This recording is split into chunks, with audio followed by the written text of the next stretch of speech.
just getting started off here on the top of the hour. What did everybody do for Thanksgiving? Because we didn't have a broadcast last week because we had Thanksgiving. So what did everybody do? David, what did you do? I had some libations and hand sandwiches with friends for a Friendsgiving in Seattle. So we were adulting real well. That's awesome. Sounds like a blast. Paris, what about you? I flew to my home state and I did some skiing. Awesome. Yeah. So I had no plans for Thanksgiving, and my plan was I was going to literally come here and just chill on campus. Because I thought I was going to get like homework done, projects and things like that.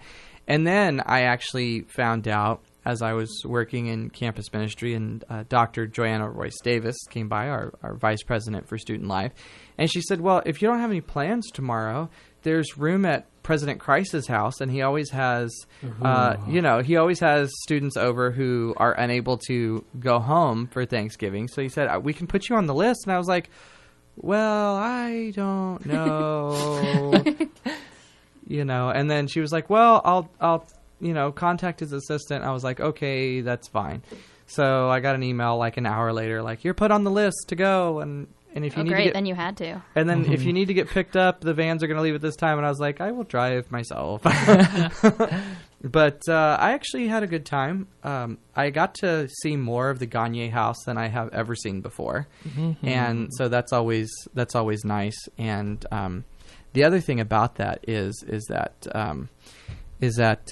the inside of that house, I mean, I've gotten to see the outside before, but the inside of that house so many books. There's a lot of books in that house. And I got there before the other students got there. And as I was talking with President Christ, he mentioned that he was a cardophile. And I was like, what's that? And he said, oh, I'm a collector of maps. And I was like, oh, that's cool. And we started talking about the different maps that he had on the walls there in the front room. And there was a map of the Virgin Islands, of course, where he grew up. On a sailboat. I'm very jealous. And then he had some interesting map projections of Tacoma and the Puget Sound, and they were different. Like, they were illustrated like where like original buildings were and stuff. So it was kind of cool. Yeah, it was really cool. And I get pointed out like the original like churches that were in Tacoma and other like gathering places, public schools and things that were around. So that was really cool. He seems to know a lot about like the first churches in different areas. He gave a speech to one of my classes once, and when he was explaining the story of his life and his very interesting childhood growing up on a sailboat, he also was explaining like the first churches of different islands, and I just thought that was so neat. Yeah, definitely. Nice. And then of course we had dinner, which Patty Christ, amazing. I just have to say, not only is she a lady baller and and she's like, an efficiency expert for Ford, but she is amazing in the kitchen. She can do it all. She can kick butt in the business world as well as be an awesome homemaker, I suppose. Yes. Yeah, I think homemaker is beneath her at this point. I would say home builder because, yeah. But yeah, the turkey was great. All the fixins were great. And we had pie, and we were all told that we had to have pie because there was so much pie. And so there's never too much pie. So yeah, then a couple of the students and we decided, well, let's go for a walk around the pond so we can like work off the turkey and everything else. We'll come back in and have some pie. I've seen the size of that pond. I don't know if it's big enough. That walk wasn't long enough to work off anything, but it was so cold outside. We're like, okay, okay. Gets your blood pumping. There you go. The shivering will be your workout. Yeah, and most of the pond was frozen over. Did you try to step on it? Yes, we did. Did anyone fall in? Yeah. No, nobody fell in. But what happened was the ice started cracking a little bit into very large pieces of ice. So you were going to be a polar bear and just float away. No, this is what we did. All of us did this. We reached down and we picked up the big large pieces of ice. Some of them were like 12 or 14 inches long, I would guess. Oh my gosh. And they were huge pieces. And then we just picked them up, and then we reared back and just threw them across the pond, and they shattered on the frozen ice, and they made this like let it go. Let it go. I'm sure the Crisis really appreciated you doing that to their pond. I mean, it's gonna refreeze and melt and refreeze again anyway. So Are there any fish in it? No, I so. think that was a little cold. As long as we're not I think it's just a disturbing- decorative pond. Perfect. No, actually, no. It's actually fed. Decorative pond. It's actually fed from the stream, from Spanaway Creek that flows through the property. So Spanaway Creek actually originates at Mount Rainier and flows all the way down through that property and eventually merges with Clover Creek and empties out by Chambers Bay. So it's You the know this decorative how? pond. I know this because President Christ informed all of us. Oh. As we were like Oh. looking at everything. I was like, that's good. a very Property. random trivia that Yeah. just happened to come in handy right there. But yeah, but no, it actually is that pond is actually 10 feet deep on the. That's not too bad. It's 10 feet deep on that You side. can drown in 2 inches of water, so just Well, it's 10 feet deep on the fountain side, but on the other side, it's more shallow. got it. So, but yeah, it was fun to go out there and do that and break ice on the on the pond. And there were no fish, but we saw ducks off in the distance. Aw. And then when we started getting closer to them, they like quacked and ran away. So, As then- ducks often do. yeah, but it was fun, and I do want to say I did tweet Patty, at her Twitter at Patty L. Christ, and I said thank you for opening up your home and welcoming in students, and it was How many students were there? there was like must have been at least 10 or 11 students, maybe Okay. 12. I'm not That's sure. a good number. 'Cause I took it's a little more personal, but then at the same time, you don't have to worry about it. And President Christ sat at one table with one set of students, and Mrs. Christ sat at the other table where I sat at. So that was pretty cool. And Angie Hambrick was there too, and we all love Angie. cool. I took a Thanksgiving selfie with Angie, so that was fine. That was fun. Nothing Okay. like the turkey selfie. Well, speaking of Thanksgiving, I mean, we had some other Thanksgiving events going on around campus, and David's got a story on that. Oh, yeah. So 2 weeks ago, on the 18th of November, PLU members and local community members participated in a food drive here at PLU. And so the donors received a handmade bowl, which they then received soup in from the event. The event was called Empty Bowls. And they also participated in a raffling prize event at the Empty Bowl. And raffle tickets were selling at $10. And so all the proceeds went towards providing food for other local food banks, as well as Trinity Lutheran Church here. Well, and I heard that PLU art students actually were the ones to donate all of those bowls. So I heard that all of their work was being transferred from Ingram over to the event, which I thought was super nice. And Yeah, and they interesting. made, I think, like 60 more bowls than they did last year because the event gained in popularity. Oh, wow. Mm-hmm. That kind of reminds me of how PLU really likes to involve their students in the community. And I know that Winterfest is coming up in a couple weeks, and that's an athlete-led thing where our sports department, I guess our athletics department, sports department sounds weird, but the athletics department is going to be putting on an event in which families can come in and they can drop their kids off with PLU students, and they can hang out for a few hours while the parents go and shop, quote unquote, for presents for their kids that are all donated by the community. So they can get all these free Christmas presents, and they can leave their kids with the students here for a little while, and then everyone goes home happy.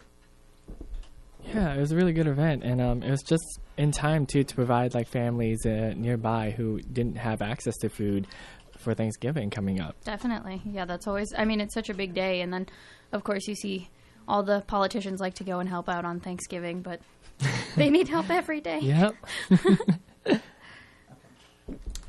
Cool. Well, I'm glad that that our campus and members of our campus community are able to give back, and of course, Trinity Lutheran Church, which is on the campus of PLU, been a part of that tradition of giving and helping out those in our community as well. And it's a great thing that we can come together at these times, such as Thanksgiving, and be able to help each other out. Help our community and help families as well out who need just a little help around these times of year. So Definitely. That's awesome. So thank you, Paris, and thank you, David. We're going to take a break here real quick, and after the break, we're going to be talking about What are we talking about? Oh, we're talking about nursing students. Yes, that's what we're talking about. We're going to talk about nursing students and what they did as far as helping out with Thanksgiving. And we're also going to be talking about standing in solidarity with Mizzou. But first, we're going to listen to a song by Taylor Swift. I think you all know this one. This is Wildest Dreams. You're listening to the Mast Radio Hour here on LASR.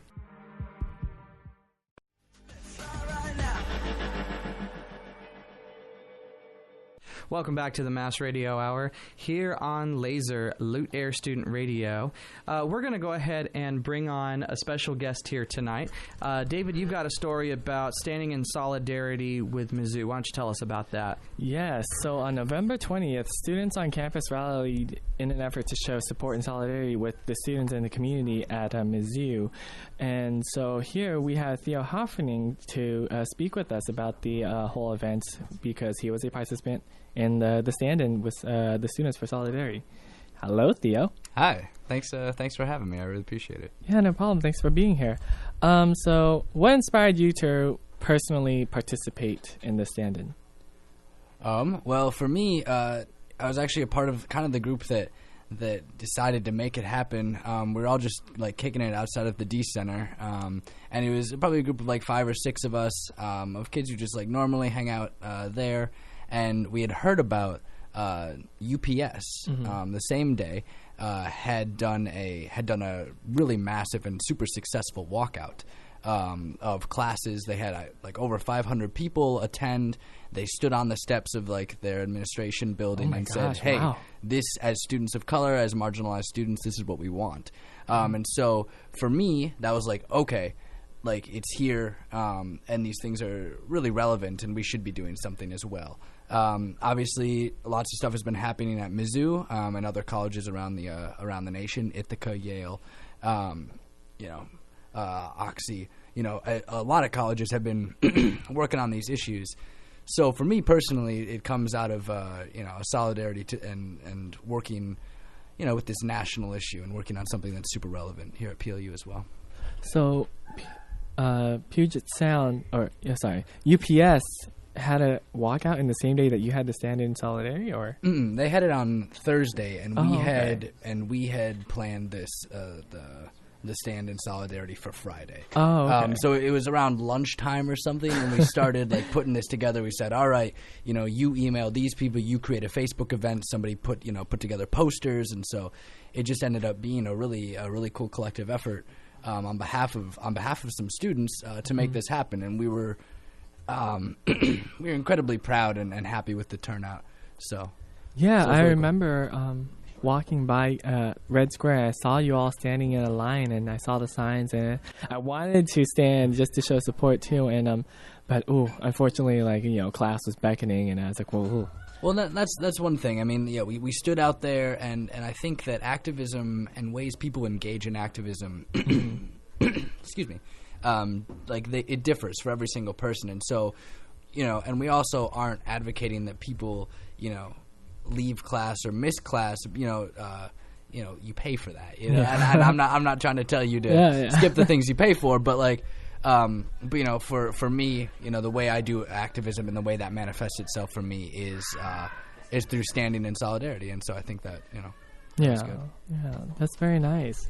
So how do you think the stand in solidarity impacted the campus, if any way at all? It was really interesting to see people walking past, because I think one thing that protests do, and something that direct actions like that, one thing that they do and the impact that they have is that we took up space, and we took space, and instead of this being some abstract issue, of race and racism that happens on, a campus in Missouri or happens, somewhere in California or somewhere else, we took the space to help students understand that this is also happening here at PLU, and that this is a really relevant issue for PLU, and that changes can be made here to help that. And so it was kind of making a concrete manifestation of this issue, showing people that it is real and it is here, and that we can do something. But I think the impact that it had is just, to raise awareness and to show people that it is real. Yeah, that's great. So have you noticed the weeks before if PLU has in any way kind of like talked about the events surrounding Mizzou and have acted in any way towards raising awareness too? There was a group meeting even before the actual event. There was a group meeting to talk about how issues of race, microaggressions, and whatnot have affected PLU students. Mm-hmm. And so we had a really great group meeting on that. And then after the event, we also convened with faculty, staff, and students, and people who were involved to kind of put together a list of demands, a list of concerns, and things that students wanted to see change. Oh, that's great. And what exactly, Theo? What exactly were the? If you could tell us what was on that list of demands, just kind of. It's actually still in the process. I mean, there's some of the ideas that came out were related to funding, related to various. Talked about a little bit about the bias incident response team and about helping that become more of a viable program on campus. About that program, I haven't heard anything about that program, and there's been, I know, a couple of incidents on campus where it's been, is this something we would use BERT, or and Mm-hmm. we've been told no, that's not a BERT incident, and so we're like, well, what is a BERT incident? Well, yeah, and I think a big part of that, what we're trying to do is inform people about that, and there hasn't been enough support. There hasn't been enough acceptance by the whole of the PLU community, and so I think one of the reasons, or one of the lists, one of the demands that we're trying to get on there is more support for programs like that, more outreach, more and more acceptance on behalf of the PLU community. Other things included like onboarding programs, so something in regards to the diversity, justice, and sustainability for freshmen. In the same way we have sexual harassment trainings when you come in, in your initial first few days here as a freshman, trying to get some kind of onboarding thing. But there are, those are all still in the works, and a group of us is meeting with faculty and staff and trying to determine some root cause and systematic changes that we can ask for. Well, that's definitely good to hear. Thank you, Theo, for coming on the show tonight, Theo Hofferning, and sharing your experiences as being a part of that Standing in Solidarity and what you're doing here on campus. Yeah, thank you very much. You're welcome. And thank you, David, for bringing us that story. So, Paris, I know that we were going to talk about some nurses, and then we're not talking about nurses now. That's what happens. We're going to have to jump holidays. Yeah. Oh. So that's what happens when you're on live radio, is that suddenly things change, and so now we're talking about.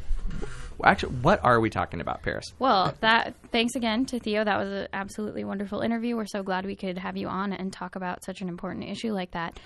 So now we have something a little bit more lighthearted to speak of, and that would be Christmas. We were going to talk about another thing that related to Thanksgiving, but I guess since it's December 1st, now it's slightly acceptable for us to talk about the next upcoming holiday, because our No Christmas music, though. No Christmas music No, yet. no. No, we'll leave that to...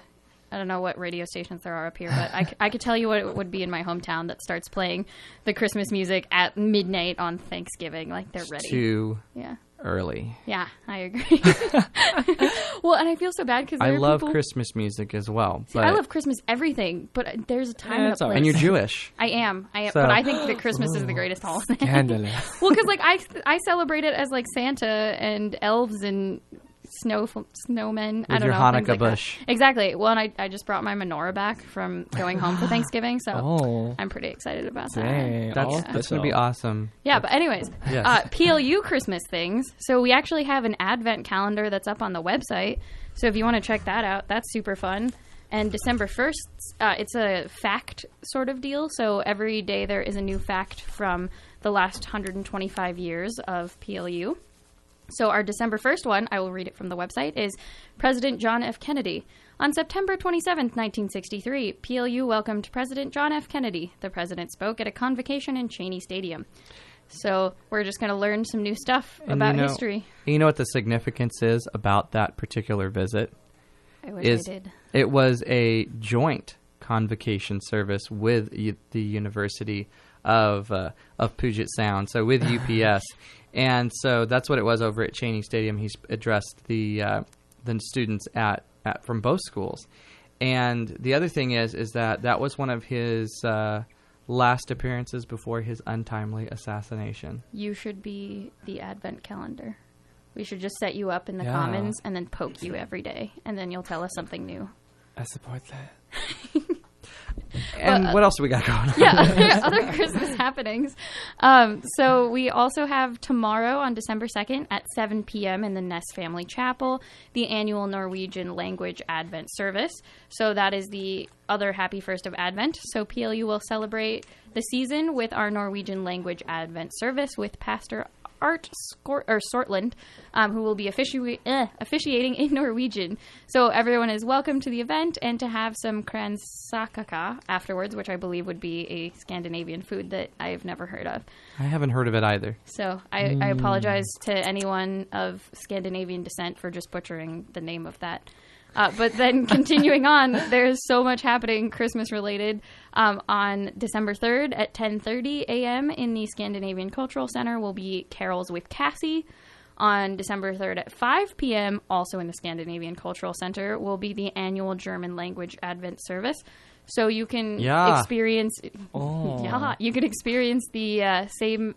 I don't know if it's the same service or multiple services, but you can experience it in a variety of languages, so that's cool.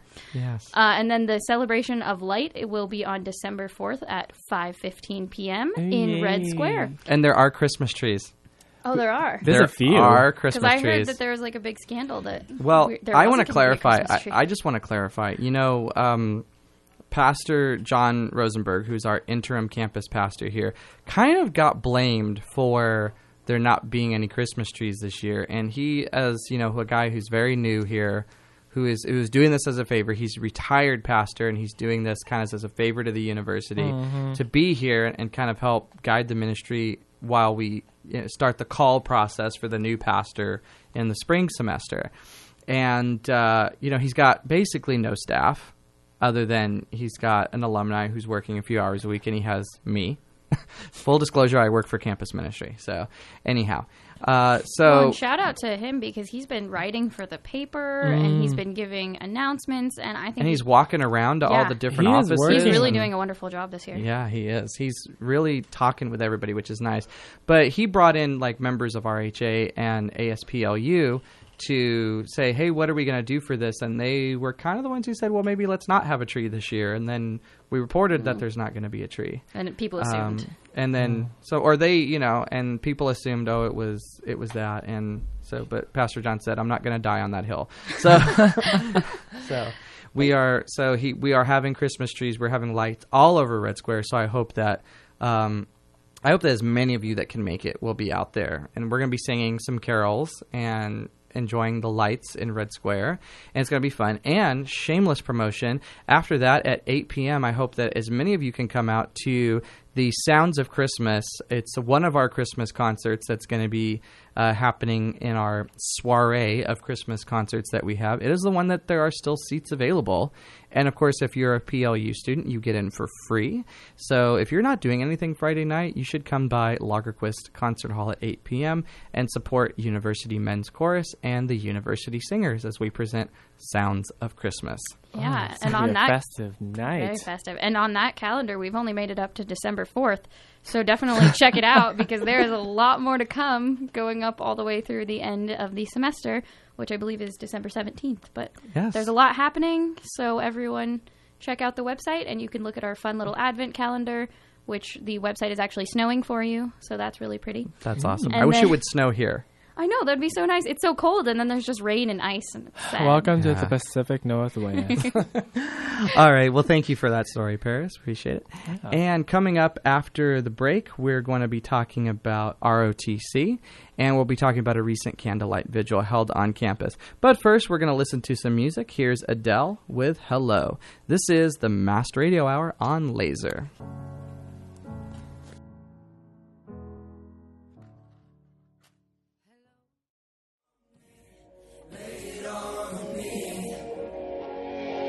And welcome back to the Mast Radio Hour here on LASR, Lute Air Student Radio.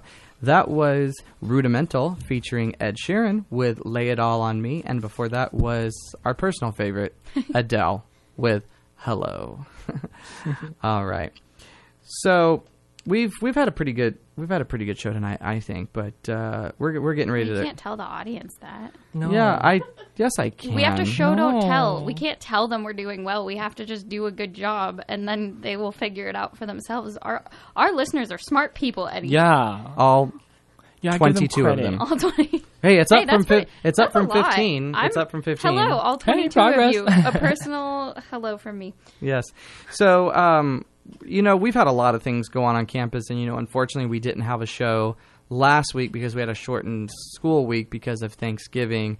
And the week before, we had so much going on in that broadcast because we had Mast Magazine coming out. Oh, yeah. Yeah, and there were so many people here. There was like 15 people in the room, and it was fun. It was a mini party. It was a news and talk show party. It was almost like doing a talk show with a live studio audience. Yeah, there was a lot of laughter happening, and we had people shifting in and out of the seats so we could all talk at a microphone, and we had our lovely interview with Sam Ellefson, since that was the week of the original, or I guess the now... what would be just the first late night? The premiere of premiere. Late Night. I don't know why I couldn't think of that word. So, but yeah, a lot of things have happened on campus. So we're trying to cover stuff it's not necessarily new because it's already been done, but and people have known about it already. But we're covering it now because we want to get our chance to. So the week, a couple weeks ago, now we know that some tragedy happened in Paris, Beirut, and Baghdad, and it involved some shootings. People were found dead, and hostages were taken. Mm-hmm. Hostages were taken, and it was not a fun 48 hours in those three cities at that time. And in solidarity, not only did we 2 weeks ago stand in solidarity with Mizzou, but 2 weeks ago we all gathered in solidarity for our evening prayer service. We have an evening prayer service every Wednesday night on campus at 8:30 in Nest Chapel, but what we did is we dedicated that particular service as a candlelight vigil service. And evening prayer, we have maybe 5 people that show up to evening prayer. But it doesn't, the number doesn't matter. It's a small, intimate space that we have it at the chapel in Karen Hilly Phillips. It's a beautiful setting to have it in, and it's just a really cool thing to be a part of if you haven't done it before. But that particular night, we had like 40-something people there. And that's almost at capacity for that space, I believe. 60 is the capacity for that space. That's not a bad turnout. Yeah, and President Christ was there, and Patty was there, and some other staff and administrators were there as well. And we all we borrowed some candlelight service candles from Trinity Lutheran across the street, and we all held little candles, and we stood in solidarity and prayed for peace, and we prayed for the victims in Paris, Baghdad, Beirut, and everywhere, really, because when you stop and think about it, there is someone each day who dies for no real reason. They die at the hand of violence. And, if there's any challenge that I have out there is that, instead of coming together at times of sadness, we should be coming together at times of goodness as well, too. We need to celebrate the good in humanity that we do have, so that way we can discourage these harmful acts that happen. And we know that people aren't perfect, but I think the more and more we can come together as humanity and find that common ground that each and all of us have. It doesn't matter, what religion you are, what national origin you are, what your ethnicity is. We can all find some common ground to coexist and work together. And I think if we can do that more often and come together in times of good, the times of bad won't be so bad because we'll be able to get through them much stronger.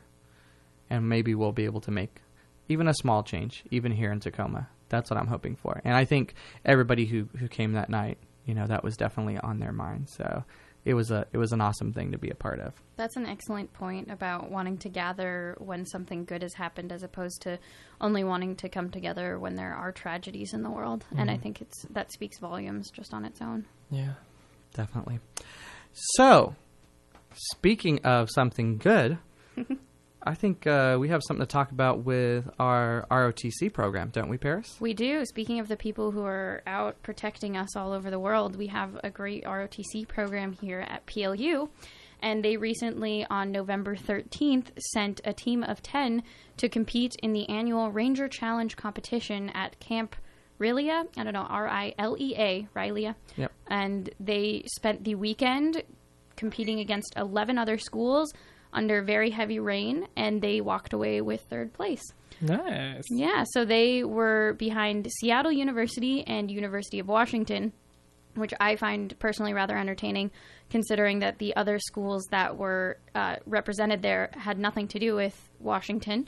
So it was all, I mean, the University of Guam was there, University of Hawaii, University of Alaska Fairbanks, and some schools from Oregon. So it's just entertaining that Washington State had a sweep. And then obviously we did an excellent job during the 2-day physical and mental competition. So they had they had been training for it for 5 days a week, beginning at 6 a.m. for the last few months leading up to this event. That's one thing with our ROTC students. Occasionally we see them, walking around campus in their uniforms. But I think what a few people don't realize is that in order to be into ROTC, they swear to, basically they take the oath of the Army. They swear to protect the people of Washington and the United States, and that's why they carry those flags during the ceremonies as well. And, not only are they students here and they're doing everything else that we do, they're taking their full load of credits, they're doing all the group projects and all the assignments, but then they're going out and they're training. And, and it's difficult training. It's difficult training because they're training to become officers in the Army. When they graduate, they're going in. Straight in. Yeah, they go straight in as officers. So they're really putting in their time. And I just want to say I appreciate all of our ROTC students here and appreciate the commitment that they have signed up for when after they graduate to serve all of us, to serve our country, and to make sure that we're protected in times of trouble. Absolutely. Yeah, and this year they had their team captain is an outgoing senior who is actually serving his second year as the team captain, but he's been a member of the team that is sent to this competition all 4 years, and his name is Jacob Callowert. I don't know why, Callowert. And he had some really great quotes in the full article, and he was just talking about how ROTC has always provided him the opportunity to challenge himself and those around him, and how he really appreciates that each year they all form a really strong bond and they're able to endure countless additional skill and physical training hours in the darkest hours of the morning. So he just kind of commented on how they really do form those tight bonds as well. So it's really helpful for them as individuals and as a group in order to protect us and in order to do something good with their lives and really just get that rigorous mental and physical training ingrained into them. Definitely. Thank you, Paris, for that. And you know what? I think that's our show tonight. I think we've done. Oh yay! We did it. We got through it. So, and of course, you can check out that story, Mast Media online. Of course, you can listen to Lute Air Studio all week. Lute Air Student Radio all week for an eclectic mix of music and talk. You missed your line there, Paris. I know. I was on the wrong screen. But also make sure to listen to Steve McGrain, with the Mast Radio Sports Show, Fridays at 2 p.m., followed by the Brooke and Sam Show with Brooke Thames and Samantha Lund. And next Tuesday, make sure you listen to Molly and Thomas in the morning at 10 a.m. For everything else, go to mastmedia.plu.edu. I'm David Leon. I'm Paris Franklin. And I'm Eddie McCoven. This has been the Mast Radio Hour, a convergence of Mast Media and LASR. Thanks for listening, and good night.